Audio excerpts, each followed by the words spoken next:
Welcome everyone. In today's video, you'll be able to create a dash, which will end up looking like this. So the player can dash across the screen and increase their horizontal speed. Let's get into it. Game Dev Journey. To create the dash, we'll use timers and we'll duplicate the animated sprite node as the player dashes. So we'll actually split dashing into two different functions, the dash and the effect. So in our player scene, we're going to add 3 new timers as children of the character body 2D node. A dash duration timer, a dash effect timer, and a dash cooldown timer. So we can add these all as follows. Timer, create it, and we'll duplicate it twice by pressing Ctrl D. This one we'll rename to dash duration.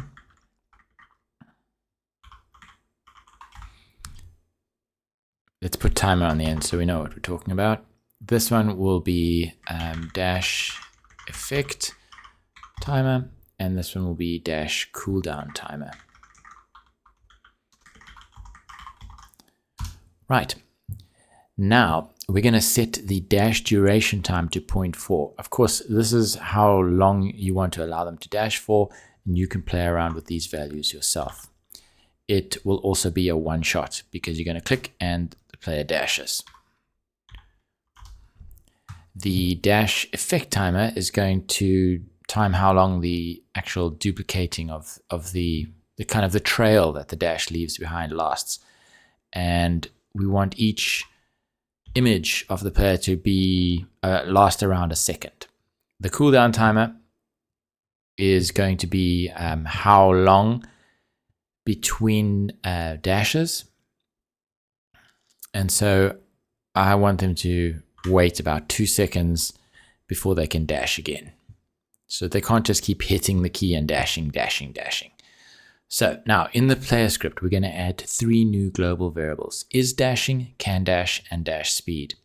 So we'll go ahead and add is dashing, make it false, can dash,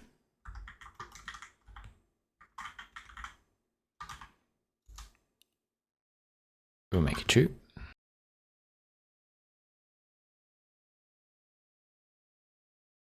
and dash speed.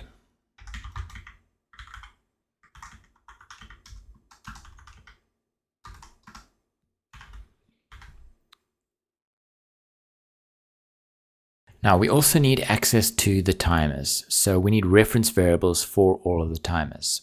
Now there is a shortcut. Instead of having to type out this long line of code, what you can actually do to get reference variables is click on the variable you want to, the node that you want to reference, drag it, and then just before you're about to release, press Ctrl, and it puts it in for you. Okay, so drag just before you release, hit Ctrl and release. Drag just before you release, hold Ctrl and release. And there Godot just types in the variables for you. How convenient. So now we have a reference to the duration timer, the effect timer, and the cooldown timer. Now we need to make our dash function. Okay, so we actually need a unique input event for our dash, a unique key for our dash. So we're going to go to the input map. So we're going to go click on project settings, input map. Now we're going to add a new action. I'm going to call it dash and press enter. Now dash needs a key associated with it. So I'm going to click on the plus and Godot's listening for a key. I'm going to press E for dash. You can choose any key you like. I'm going to say okay. So dash is now associated with the physical E key on the keyboard. All right. So now we can create our dash function. So I'm going to go ahead and create it over here. So let's go function dash. And we're going to check if they've pressed the dash key that we've just mapped, E, and they can dash, then we're going to allow them to dash. So if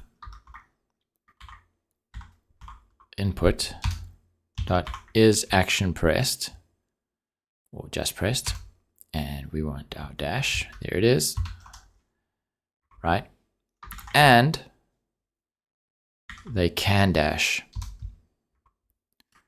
So can dash has to be true. Then we're going to set them to dashing. So is dashing becomes true. We are going to say they can't dash again. So can dash becomes false.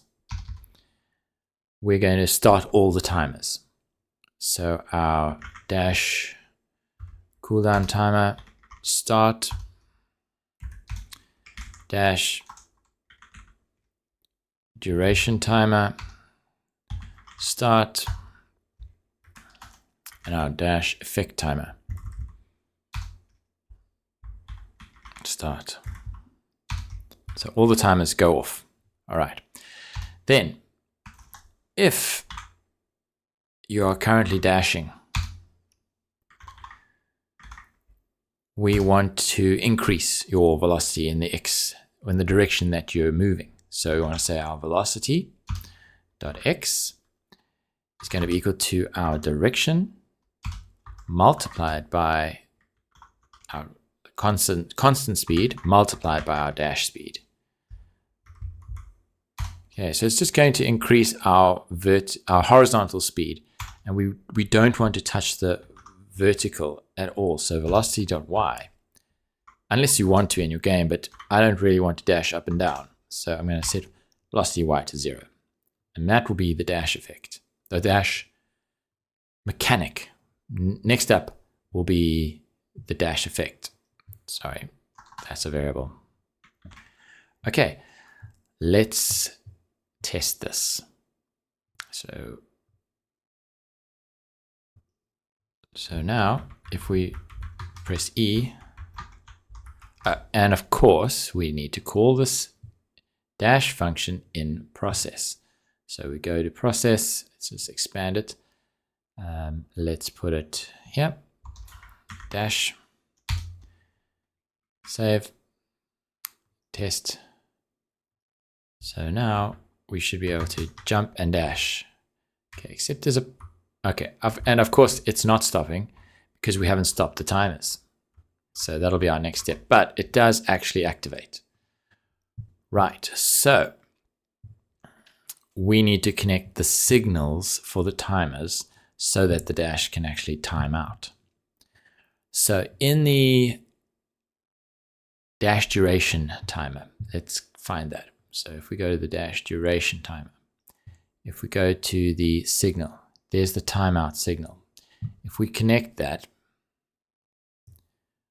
we get a function created for us, timeout, and we need to make our own code here. And what we want to do is when it times out, we want to set is dashing to false to stop the dash.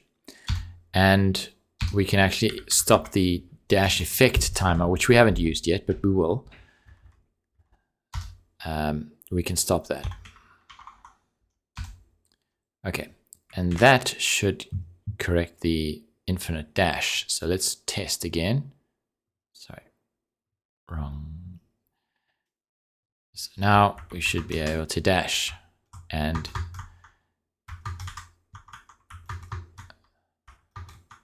we can, but now we can only dash once. So there's another issue we're going to have to resolve because we haven't connected the dash cooldown timer to allow us to dash again. So what we should do now is in the player on the cooldown timer, we'll connect the timeout signal. And all this has to do is to allow us to dash again, which means setting can dash to true. Okay, because if we don't do that, dash never returns to true and we can't dash again.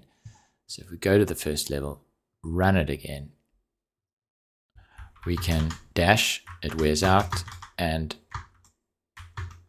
we can dash again after 2 seconds. So we can play with that number. If 2 is too long to wait, we can adjust that, but it works. The dash works very nicely now. Now all we need to do is add the effect so that we leave a trail as we dash. And we'll do that in the next video. See you there.